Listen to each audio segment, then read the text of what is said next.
एक शाम प्राची टीवी पर सीरियल देख रही होती है। तभी उसकी सास वहां आती है। अरे सीरियल में तो ऐसे मग्न है जैसे आज रात का खाना पड़ोसी आकर बनाएंगे। मुझे पता ही नहीं था आपने अपने बेटे की शादी पड़ोस में भी की हुई है। हैं? मतलब? मतलब इस घर में सारा काम बहू ही करती है, आप तो सिर्फ खर्राटे मारती हैं। अच्छा जी, फिलहाल तो तुम आराम फरमा रही हो, चलो जाओ, ये मेरे टीवी देखने का समय है। आहा, इसीलिए मुझे भगाया जा रहा है। सॉरी, अब तो बिल्कुल नहीं जाऊंगी। प्राची की इस बात पर दोनों सास बहू के बीच टीवी रिमोट के पीछे बच्चों जैसे छीना झपटी शुरू हो जाती है, जिसके बीच श्लोक भी काम से घर वापस आ जाता है। आज मेरी चूहे बिल्ली की जोड़ी किस बात पर झगड़ रही है? अरे तेरे बीवी मुझे टीवी ही नहीं देखने दे रही। अरे तुम्हारी मम्मी मुझे खाना बनाने के लिए फोर्स कर रही है। अरे वाह, ऐसे बेतुके रीजन पर तो बच्चे भी झगड़ा नहीं करते। अरे मुझे कुछ मत बोल, सब इसने ही शुरू किया है। हाँ हाँ, जैसे आप तो बहुत दूध की धूली है ना। अरे बस, दोनों चुप। प्राची जाओ, खाने की तैयारी करो। और माँ तुम छोड़ो, तुम्हें क्या बोलूं, शांति से अपना सीरियल देखो, मुझे दोबारा लड़ने की आवाज सुनाई नहीं देनी चाहिए। ऐसा बोलकर श्लोक वहां से चला जाता है, जिसके पीछे पीछे प्राची भी कुछ न कुछ बड़बड़ाते हुए रसोई में चली जाती है। हाँ हाँ, सासू जी को तो कुछ बोलेंगे ही नहीं, बस मुझ पर ही हुक्म चलता है, खाना बनाओ, जैसे मैं इनके घर में खाना बनाने के लिए आई हूँ। इसी तरह शाम बीतती है और रात को श्लोक और प्राची की सास खाना खाकर सोने चले जाते हैं, लेकिन प्राची गुस्से में कुछ खाए बिना काम में ही लगी रहती है। इस घर में किसी को घंटा फिक्र नहीं पड़ता, मैं खाऊं या भूखी रहूं। प्राची कुछ देर के लिए रसोई से बाहर जाती है और जैसे ही वापस आती है तो वहां दूध का भरा ग्लास देखकर हैरान रह जाती है। फिक्र पूरी है, बस दिखाना नहीं है।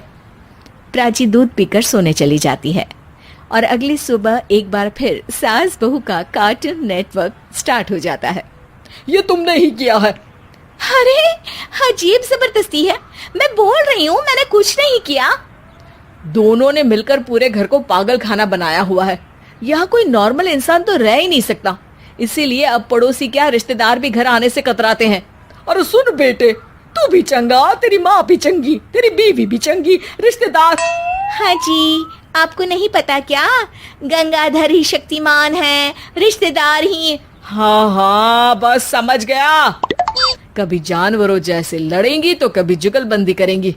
भाई मैं आप दोनों के बीच में नहीं फंसना चाहता। सास बहू की इस मन मौजी जोड़ी से परेशान होकर श्लोक अपना सिर खुजलाता वहां से चला जाता है। चलो अब मैं भी कीर्तन में जा रही हूँ। इस पर जैसे ही सास कमरे में अपना पर्स लेने जाती है तो वहां नाश्ते की प्लेट रखी देख मुस्कुराने लगती है और नाश्ता करके घर से बाहर निकलते हुए कुछ पैसे टेबल पर रख जाती है, जिसके कुछ देर बाद सिलेंडर वाला घर आता है। ओ मोरी मैया, मैं सिलेंडर के बारे में तो बिल्कुल भूल ही गई थी। घर खर्च के सारे पैसे भी मम्मी के पास है और श्लोक से बोला तो उल्टा 4 बात सुनाएंगे। प्राची ये सोच ही रही होती है कि अचानक उसका चेहरा चमक उठता है और वो घर में आकर इधर उधर देखने लगती है। तभी उसकी नजर टेबल पर रखे पैसों पर पड़ती है, जिन्हें वो सिलेंडर वाले को दे देती है। ये सब श्लोक देख लेता है। अच्छा बेटे, इतना बड़ा घोटाला, सबके सामने मैं तेरी दुश्मन और पीठ पीछे तेरी मेरी यारी। इस पर श्लोक एक प्लान बनाता है और शाम को सब एक साथ बैठे होने पर बोलने लगता है। माँ, तुम दोनों की बहुत लड़ाई होती है, इसलिए मैं सोच रहा हूँ कि प्राची को उसके घर छोड़ाऊं, इससे वो भी खुश रहेगी और तुम भी। अचानक श्लोक की ये बात सुनकर सास बहू शौक से उसकी तरफ देखती हैं। अरे ऐसे कैसे घर छोड़ाओगे, मुझे कहीं नहीं जाना। अरे तुमने बोला नहीं पर मैंने सुन लिया, तुम्हें मम्मी के साथ रहना अच्छा नहीं लगता, मुझे पता है। अरे वो, अरे जब बहू खुद कुछ काम बोले तो वो तुझे सुनता नहीं, और अब जो इसने बोला ही नहीं वो तू समझ गया। जब उसे नहीं जाना तो फिर जबरदस्ती क्यों कर रहा है?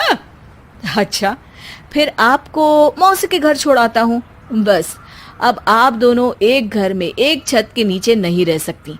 मैं इस टॉम एंड जेरी की जोड़ी को और नहीं झेल सकता। है? ऐसे कैसे नहीं रह सकते?